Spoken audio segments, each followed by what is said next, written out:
за даму с косой ни в коем случае. Вот все, что могу сказать. Вот лучше б за артиста. Я его люблю, хоть в кино, но люблю.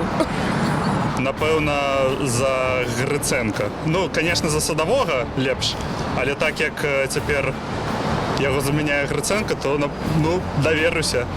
Ну, судя по тому, как ведут себя кандидаты эти, мне не очень нравится.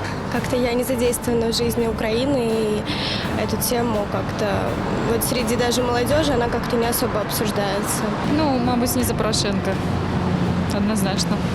Конечно, за Зеленского. Уж такой комик. Отличный цирк устроили с вашими выборами. Ну, Что в его программе вам подобается?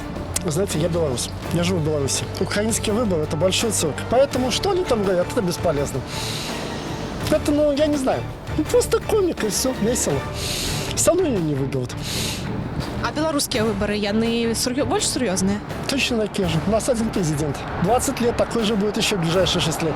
Я не смотрю телевизор и не читаю об этом ничего. Ну, перший комік, я слухав його інтерв'ю, ну, ён не вырас яшчэ до уровня осознання президентства. Той, хто зараз, я не хотів би нічого про його говорити. Вот. А Юлія Тимошенко, жанчына, ну, я не думаю, что это добрый вариант для Украины. Там сами киевляне, вот мои друзья, не определились за кого. Их много, но... Но во всяком случае не за то, что сейчас. На данный момент, наверное, ни за кого. А теперешний президент Порошенко, его подтримливаете? Нет, однозначно нет. Чему?